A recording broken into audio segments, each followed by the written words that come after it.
Napoleon Hill's Outwitting the Devil is a very important book because it lays out the devil's schemes about how to get us into a life that's void of purpose and easy fodder for addiction, self-destruction, guilt, shame, all these forces that take our lives into meaningless zones where we feel defeated and guilty and less than our authentic selves.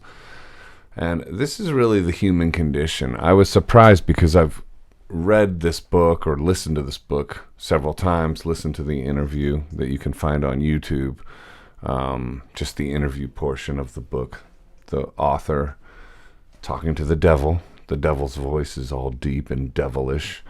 But I was surprised because it's been a while since I read it or listened to it. And this time I was instantly taken aback about how often the concept of drifting was brought up by the devil. Because when you think of the devil wreaking havoc on your life, the word drifting isn't the first thing that would come to your mind. More like, horrific scenes of gore and blood and guts, or just hellfire and damnation, and or else like brutal addiction, or people at the bottom of a world full of lies, as Bob Dylan says, not looking for anything in anyone's eyes. But it's really drifting. And who of us can't relate to that? It's a daily struggle to not drift. In fact, to really lead a life of purpose and to be motivated and charged and full of enthusiasm. I think enthusiasm is Latin in root, which means full of God or something like this. I'd have to look it up, but it's something like that. So that's interesting as well. It's kind of related. But yeah, I don't think you think of your habit of drifting or procrastination as the devil's chief weapon against you. At least that's, I can speak for myself. I don't think of it like that. But really, when I break it down, that is the crux of the situation, right? So our battle is not with flesh and blood, but with principalities. Principalities communicating to us through the thoughts in our mind. The thoughts in our mind lead us to drift, right? When we wake up first thing in the morning, there are all your anxieties and fears with their eyes wide open, staring you straight away. The devil right there upon first awakening, wanting you to pay attention to him, to then maybe reach for your phone, to go into distraction, to go into drift, to go into the idea of building a dream as being too far off an achievement to carry out successfully. So yeah, you can easily be hobbled into inactivity, or I'll start it tomorrow, into the habit of drifting. And then once the habit of drifting takes root, the momentum of drifting takes us into darker domains because we're dissatisfied with our progress. We feel shamed or guilty about it, and we run from those feelings, usually spiraling into some form of negative addictive behavior, be it drugs, alcohol, weed, porn, or just internet scrolling, or just being sort of neutered and paralyzed on the couch.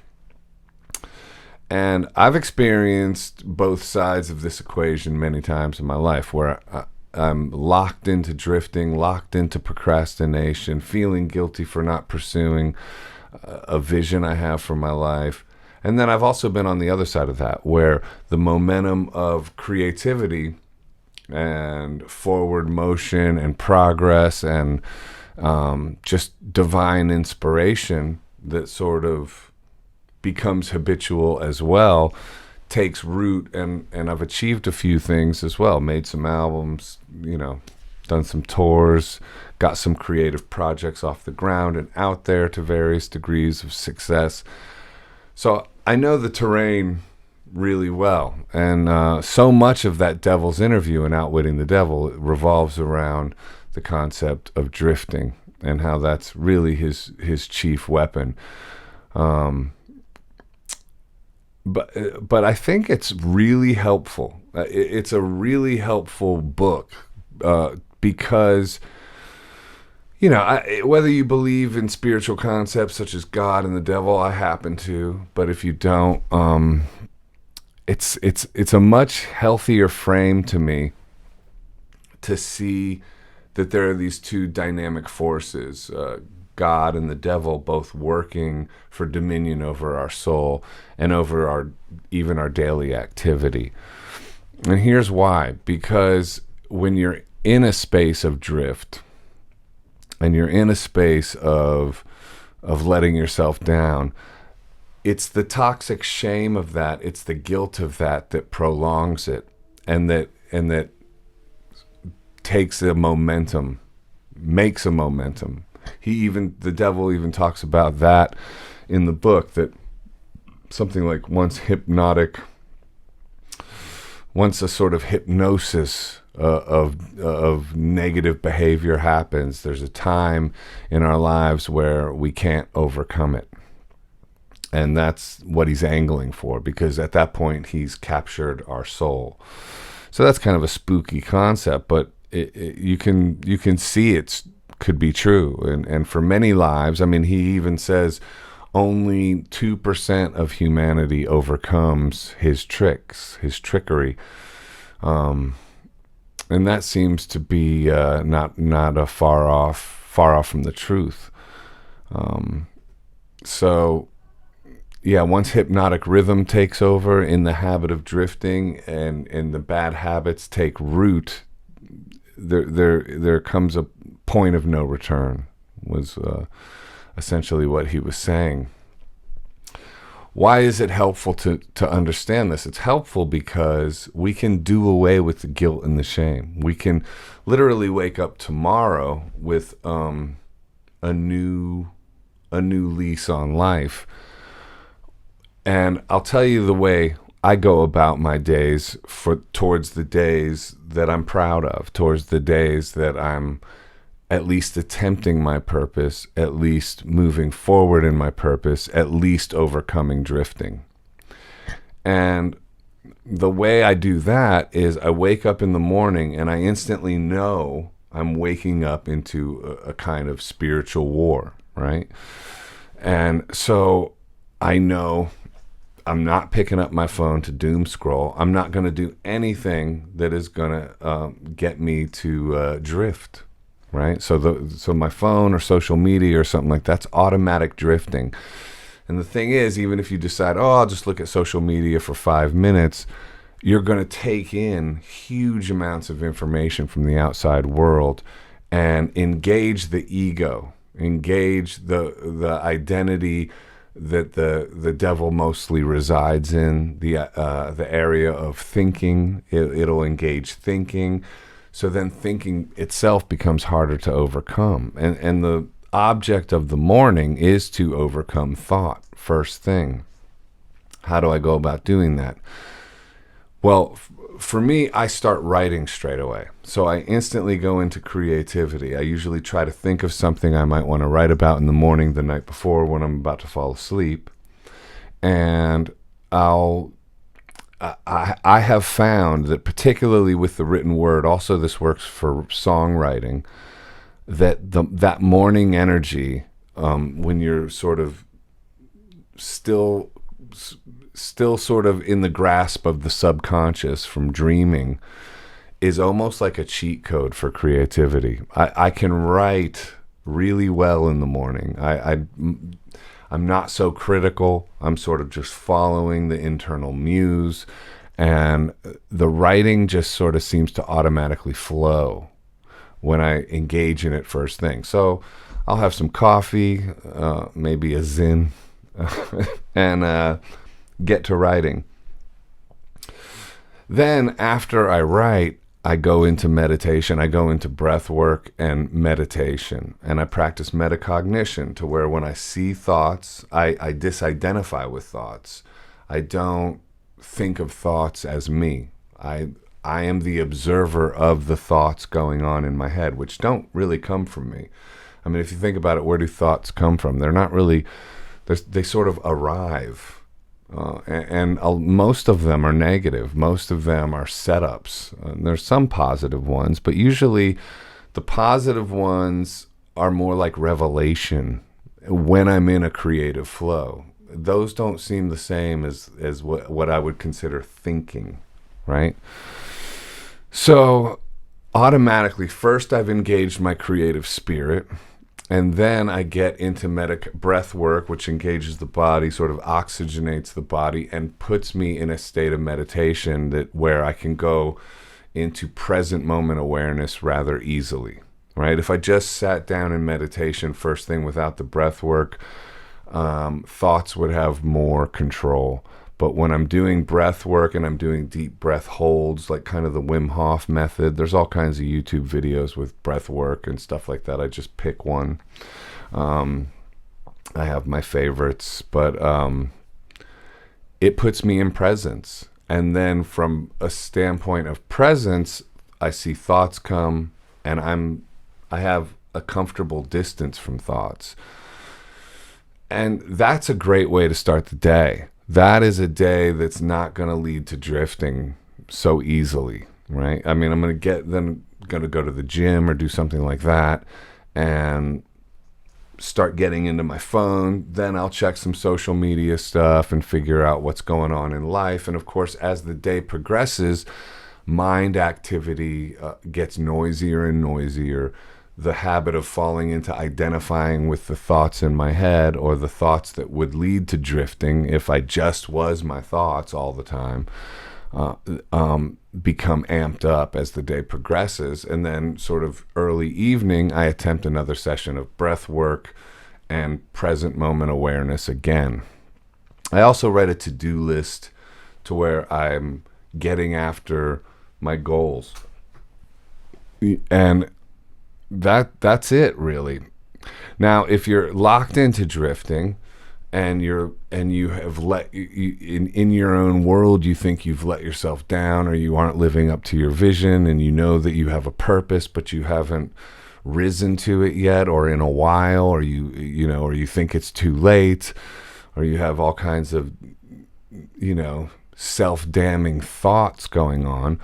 All you have to know, and you can listen to this book called Outwitting the Devil and sort of see the devil's schemes, or the dark forces' schemes in this, their investment in this, and that should alleviate a lot of that toxic self-shaming behavior, because you're not the bad one. You're just falling prey to what 98% of people fall prey to.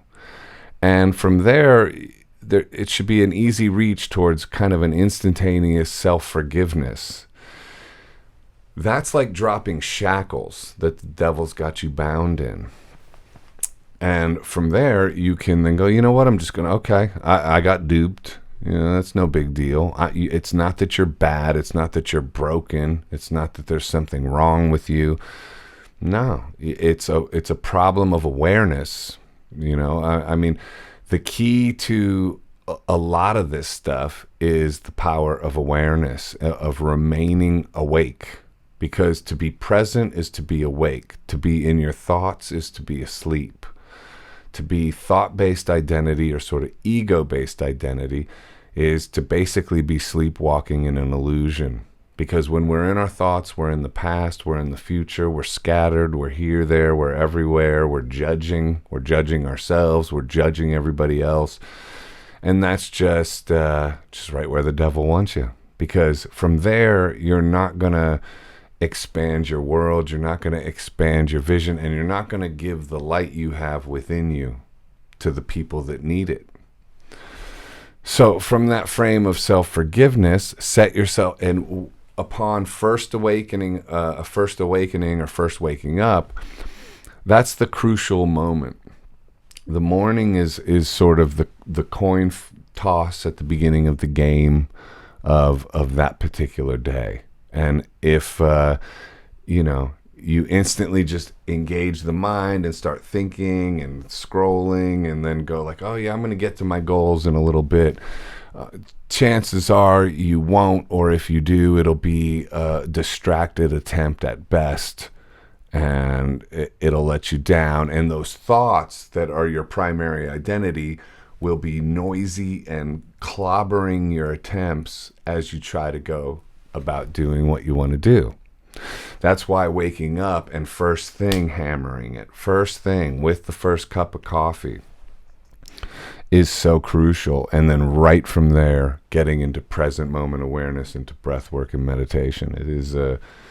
It's a great pattern to eliminate these tricks of the devil, and to just forgive yourself for falling into his traps, because they are powerful traps. Also within the prayer and meditation aspect, the breath work aspect, and the presence aspect, that's a really good time also to say a few prayers, to ask to be guided, to ask to be helped, to ask for wisdom, and because the light we have to sort of work for, whereas the darkness is just gravity of our inactivity. I mean, we can be lazy couch potatoes and we will be aligned with darkness. That's the way it is. And it's interesting because the idea of drifting or taking it easy, of course you got to take it easy sometimes. You got to let yourself doom scroll sometimes. You got to let yourself be distracted here and there. But it should be after like a good day's work, where you feel good about what was accomplished. There was another striking thing that was said in that book about the and I forget how he said it, but it was the devil. I mean, he was talking about the fact that when someone is in that sort of hypnotic rhythm of drifting, and they've been doing that for maybe years even, and even if you've been doing it for years, it's not too late. You can instantly turn it around. It will only be the devil telling you it's too late. So just keep that in mind. But he did say something that struck me about the light or God, which is that when you are in that hypnotic rhythm of drifting and you have weakened yourself with addiction or behavior that is beneath your ideals, that it's harder to access God because he is repulsed by weakness. Now, the devil said something like that. In the Bible, it says, blessed are the meek, or blessed are the weak in spirit, or Jesus said that, right? So I was sort of taken aback when I noticed the devil saying that this time, and it made me realize, like, because there's also these phrases like, of ourselves we can do nothing, and we need the power of God and stuff like that. And I think all that is kind of true. It's true for me, because also when you think about battling these massive forces, left to our own human devices, left to our own sort of egoic identity, obviously we don't have what it takes to deal with that battle. We need to bring in the big guns, so to speak, So against the devil, we need to bring in the forces of light that are beyond us. Now, if God has turned his back on us, as the devil sort of suggested he might, if we display too much weakness, that's kind of spooky on some level. But it sort of, the effect that hearing that had on me was to go like, you know what, I gotta apply effort. Now, with applying effort, there are two kinds of effort. There's inspired action, and that's the kind of effort we need to cultivate. Inspired action, not the kind of like sort of fear-based worry, busybody effort that is all coming from up here. We need to apply the effort that is coming from here, married with the good aspects of what's coming from here, and push. You know, essentially we need to be motivated. I think life is like it's a spiritual battlefield, but it's also like a spiritual gymnasium. We got to kind of get after it. We got to kind of apply energy in the direction of our dreams, aligned with this sort of spiritual foundation and spiritual practices where we're asking for help, and it's not of our own that we're doing it, and we are taking inspired action. So yeah, it's a fantastic book.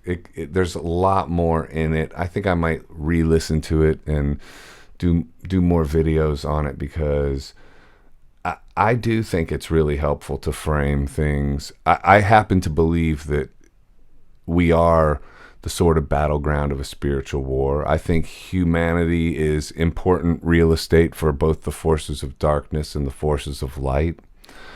We represent a lot of space, our consciousness, and we are powerful beings. So for the devil to win any of us, or for God to win any of us, is a big win.